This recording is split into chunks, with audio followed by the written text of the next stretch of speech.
Come on down. Reach out. Let's talk. Let's show people what's possible.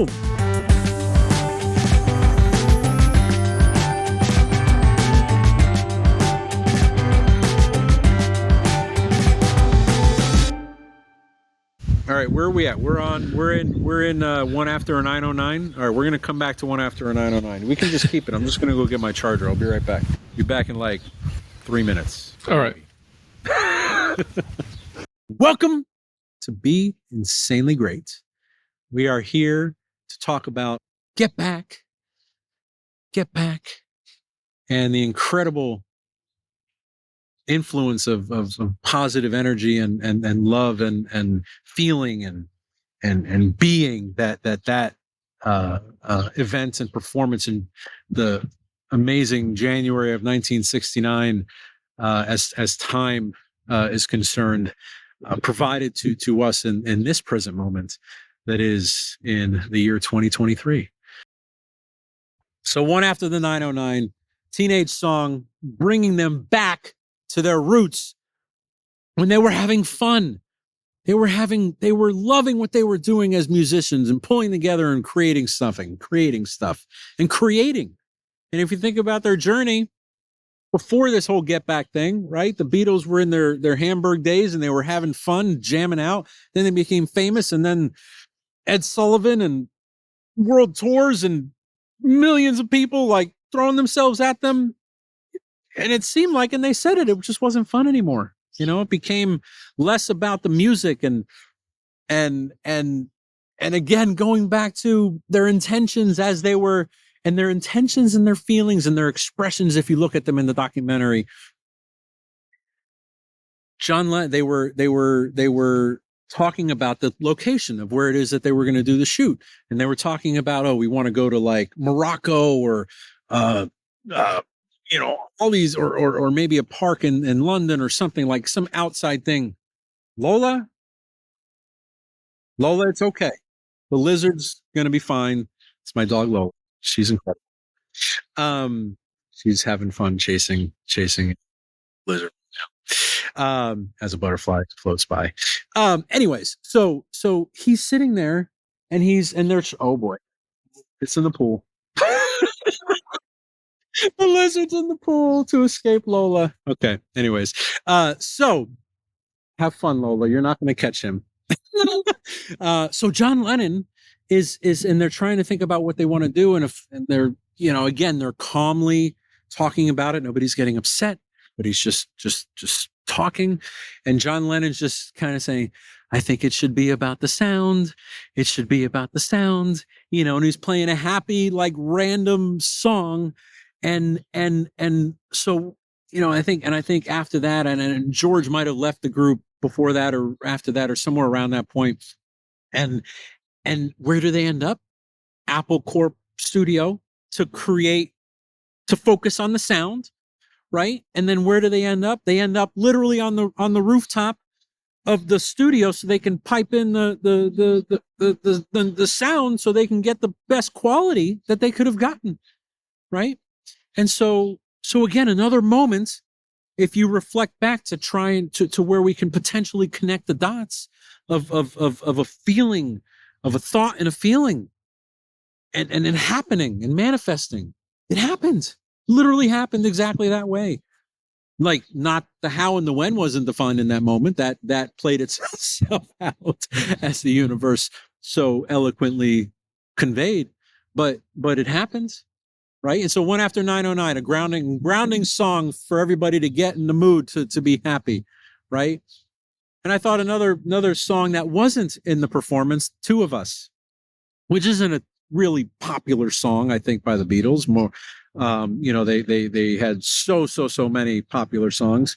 But if you think about Two of Us as a song, or watched throughout, they probably played that song a dozen times or practiced it a dozen times throughout the whole documentary, right? And to have that not be one that made it, but I'm pretty confident in the lyrics of that song. They talk about going home as well, and that's like one of the first songs they worked on before Get Back came to Paul, as he was jamming out in his yellow sweater, Oh, yellow sweater. I didn't even think of it. It's kind of cool. Anyways, two of us. What if two of us is our kind of consciousness in this body, in this life that we have now, and the other one of us with kind of this element of duality that we all, I think, feel and experience, and all have some element of wanting to go home. Is that inner presence of intelligence and love and wisdom and joy and happiness and all of that, and creation, and something that we can leverage, we can use. Bruce Lipton is a speaker. Oh, and Michael Beckwith and all these incredible people. Michael Beckwith, thank you so much for your small book. I think it's called Possibilities and Potentials. We'll put the name of it in the notes. But one element I picked from that in my meditations was the opportunity to like multiply your feeling. It's like if you're feeling something and saying multiply this by the biggest number I could think of is 900 trillion. Why not? Why not? Multiply it by 900 trillion again and again and again and again and again. And oh my God, if I didn't feel in that moment like an overwhelming sense of, oh my God, it's happening, and like that's an example. So back, is feeling it happening, and feeling that feeling and feeling what it is to feel like, feel that.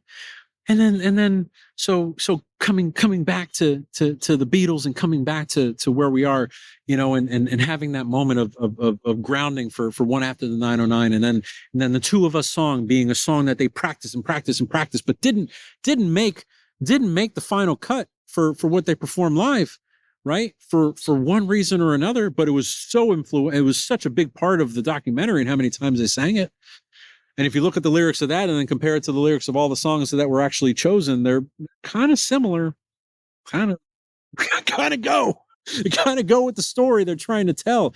If communication was the intent, as John had said, of the performance of the entire event of that they were doing. The two of us chasing paper, getting nowhere. It's a little. Yes, chasing paper, getting nowhere.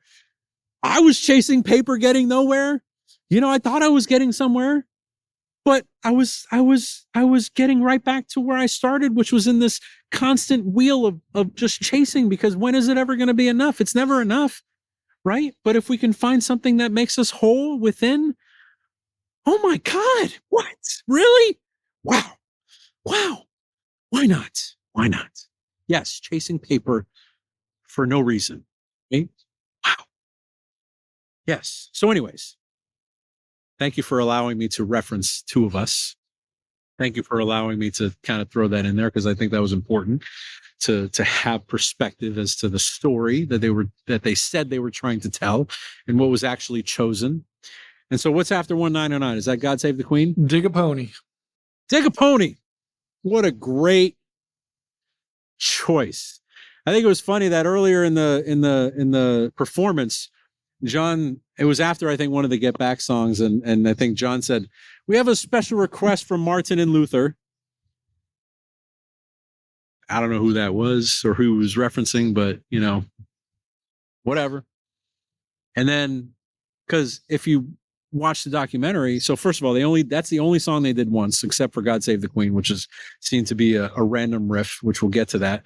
But Dig a Pony, John didn't know the lyrics. He didn't know the lyrics. And he had to send his roadie down to go get the lyrics and hold them up in front of him while he was singing. Look at the documentary. That's exactly what happened. And I think we can go back and look and see, but any one of us can, but he's like, oh, let's do this song. So they obviously didn't, before they started, they weren't going to do that song.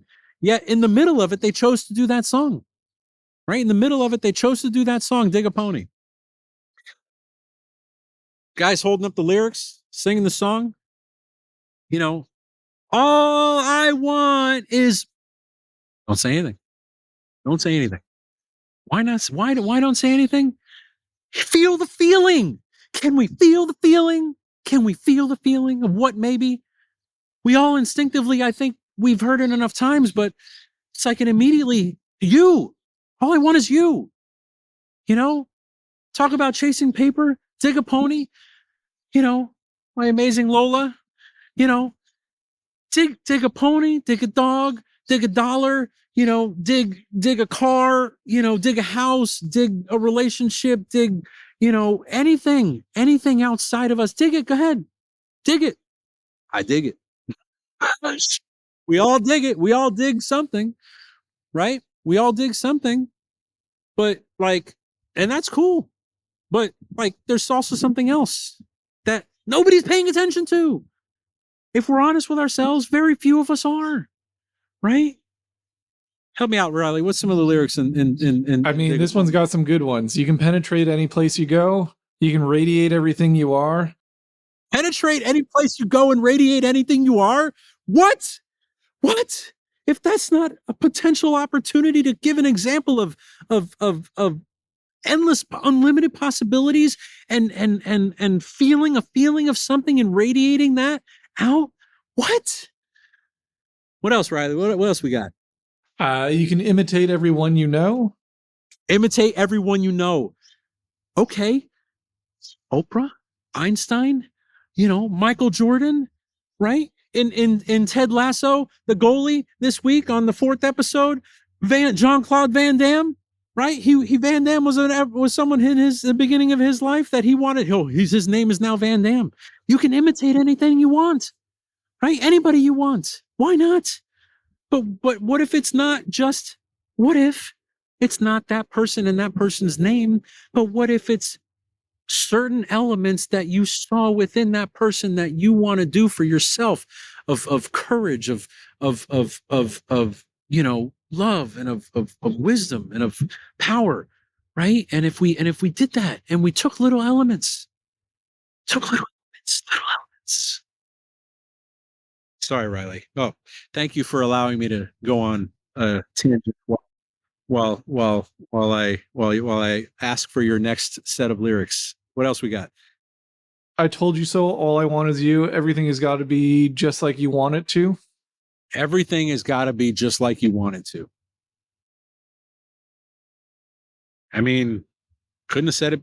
I don't know how you say it any more simple than that, right? I mean, seriously, if there is this universal intelligence and they are trying to give us little sparks of inspiration, of truth, if we so choose to believe it, why, that's exactly what that is. That's exactly what that is. Wow. How impactful. How amazing. What? Now I know why I had to go in the house. I had to go in the house so Lola can be out here while we're talking about Dig a Pony. So yes, Dig a Pony wasn't planned. And that, to me, is proven by the fact that they had to go down and get the lyrics and have somebody hold them in front. He's like, if you want to do that song, somebody's got to get the lyrics because I don't know them. And he held the lyrics up like this. I'm like, man, I wanted to be that guy. I wanted to be that roadie, just standing there watching John Lennon sing and jam out and sing this song, in front of the world for people to enjoy for eternity to come. But how incredible. And talking about the story and talking about the choice.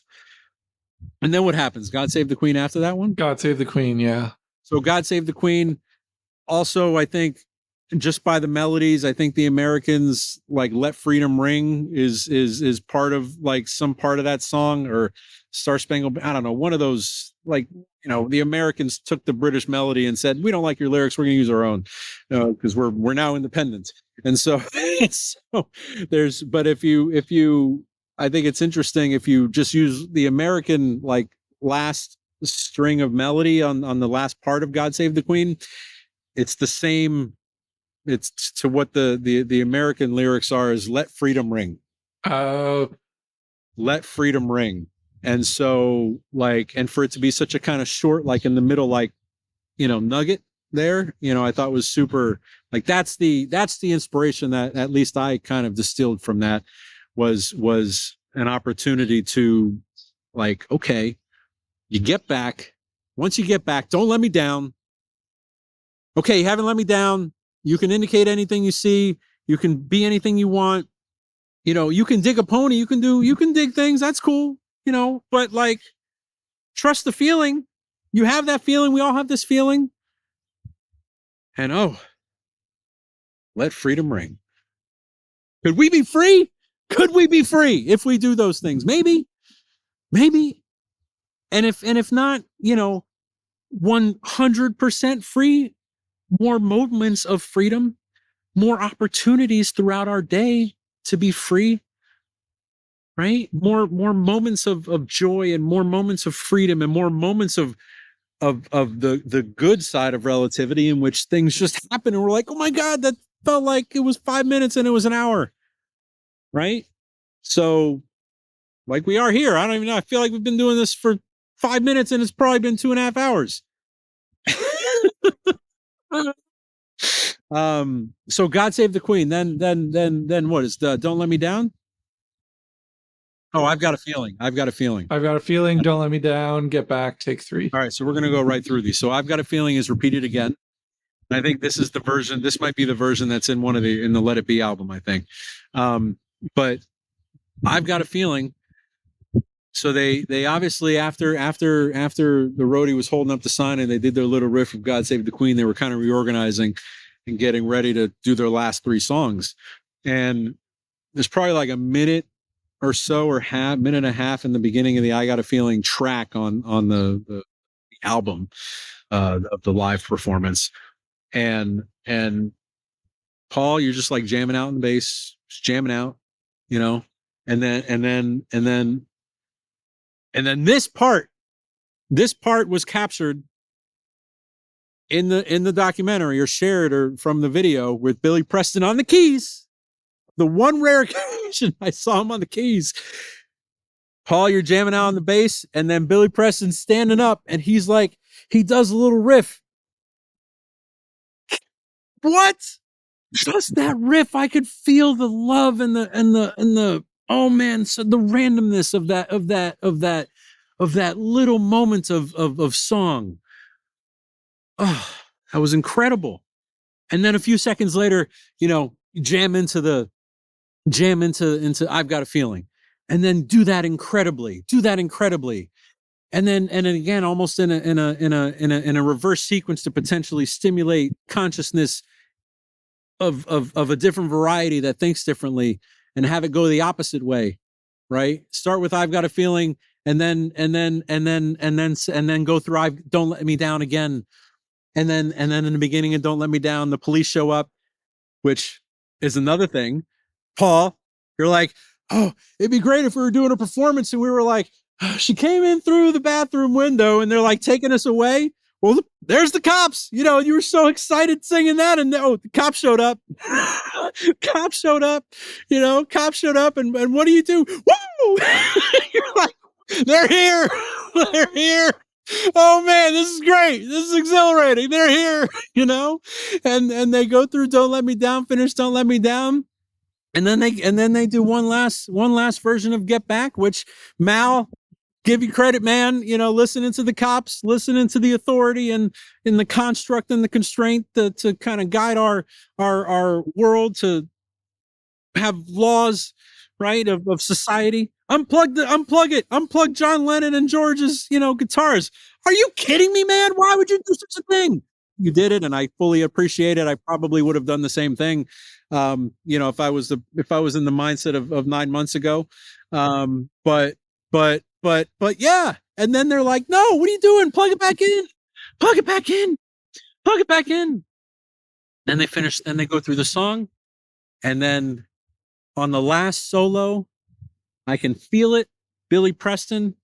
Oh man, did you see that bird that just flew by? Did you see that? No. Oh my God, that was incredible. That was the grackle. Billy Preston. Oh my God. You on those keys, the energy and the love and the emotion and the feeling that was happening when you were playing that last solo, like, this is butterfly. This is the last time I'm going to be on the stage with the Beatles, probably ever, and the energy and the love that went into that performance of that solo. Oh my God. And then to finish it out and, get back and song finishes and Paul's, get back and get back. And he just says it. And then John comes up and says, thank you to ourselves and the group. And we hope we pass the audition. What a humble way to finish that. And to close out what we knew as live performances from the Beatles, and to for the next day to be one in which I think got to go back and check, but I think they recorded the version that made the Let It Be album on the next day, of Let It Be, which is an entirely expansive topic of discussion of letting things flow, letting go, and in the song, Paul says, Mother Mary comes to me and says, let it be. And, as we talk about struggles and we talk about knowing the depths of struggle to sometimes appreciate the heights of joy, Paul lost his mother when he was very young, and to have to go through that as a young person and to become the influence on humanity that he became, absolutely incredible, right? And a lot of people think that those lyrics are a religious thing, but his mother's name was Mary, right? And he very in his book on his lyrics, he talked about that he actually had a dream in which his mother was in his dream, and she said, let it be, and that became the song. And as I'm saying that, I literally just got goosebumps all over the place. And so, but for it to be such a simple thing, and that's part of what, I think is so important. And going back to the things that I've expressed on, society is moving so fast, and it's faster than it's ever been, and it's growing faster and faster and faster. And to just allow ourselves to just let it be, just flow, and to give ourselves an opportunity to learn what that is, and to grow into that, and to trust that everything happens for a reason. If we believe that everything kind of, if we have a thought and we have a feeling of exactly what it is that we want, feel it with exuberant joy. That's the key. Feel it with exuberant joy. And what does that feel like? And to feel that and do that for things that we want, and don't allow ourselves to have any doubts or daggers of doubts or spears of fear. Don't do that to ourselves. It's like we instantly say no as soon as we say yes. What? Why? We don't have to do that. It doesn't need to be that way. And finding a way to flow, and finding a way to, this term flow, another term, another definition is oh, beautiful doves. Another term and another definition of flow, right? This guy wrote, this psychologist, we'll put it in the notes. He wrote this incredible book about the concept of flow, and he worked with psychologists around the world over decades of research and thousands of participants and studies, and so this was a thick book that this was before my journey started. Another point of reference for prior to the journey on how these keep randomly showing up. But I had read only the introduction, the first 34 pages of this book. And my biggest takeaway that was profoundly influential at that point in my life was the fact that there's times in which, if we're honest with ourselves, in which we get upset, or there's frustration, or there's arguments. It's all a violation of an expectation. It's a violation of an expectation, whether that expectation was said or whether it was unsaid. And if you think about it in our lives and just kind of apply that potential to a lot of the experiences that we have, which every experience is an opportunity, right? And apply that concept of a violation of an expectations results in frustration and discord and a lot of negative things. Well, so what if we just we're better at communicating those expectations. And when we like says, all right, this is what I'm thinking, this is what I want. And instead of just like letting that person or that circumstance, it's kind of a balance, because here, and you're probably saying, well, this guy just said, let it be. And now he's saying like set expectations. So like, what is it? Right. So what are we doing? And it's finding a balance. It's finding a harmony. It's finding little elements that work in certain situations in one part and not in another part. So like, we can say that we have an expectation in our minds and we don't communicate that to anybody. And then when that person gives us something that is totally, nowhere near what we want, and it's not only that, but it's not better, it's totally on another planet. Well, if we're honest with ourselves, we have nobody to really blame but ourselves, because if we knew what we wanted, we should have just said it. Now, there's of course times in which you say it and then it's like, does this person even read what I said? Or what the expectation was? And that happens, right? And we just got to kind of do our best to move through those moments. But that was one of the big things on flow and finding. And one of the things that he had recognized, that author, we'll put that in notes, that author had recognized in all of those studies and through the introduction that I read, is that flow. One of the biggest inhibitors of that is a violation of those expectations, right?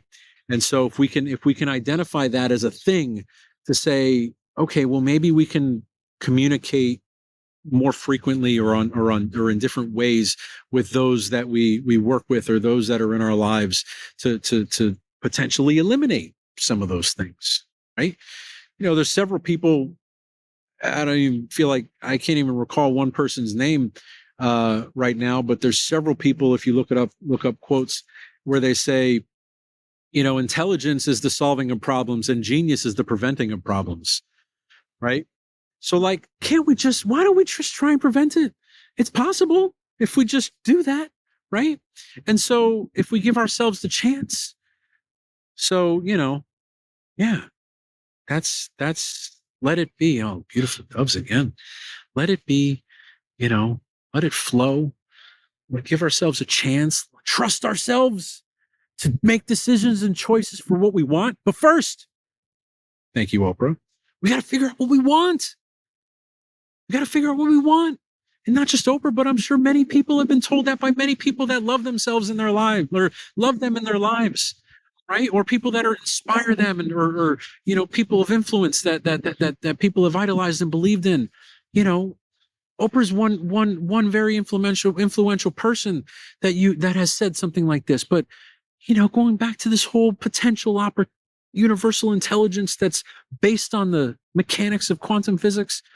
Why not? Like there's almost like a collective consciousness in which we're building and we're building and we're building and we're continuing to build. I mean, look at society, right? We're in the technology information age. We were in the technology age. We were in the industrial revolution. We were in the, Renaissance and Middle Ages, right? Our consciousness collectively as a planet has continued to evolve and develop. So why wouldn't it be that there's this connectedness? Why wouldn't it be that we all have some innate intuition and intelligence and subconscious that just happens to run the 70 trillion cells that live in our bodies? What? 70 trillion cells are in our bodies right now? I'm not thinking about pumping blood through my body, but it's happening. Crazy. What? Really? Yes, 50 to 80 trillion cells exist in every human body. We're our universe in our own bodies.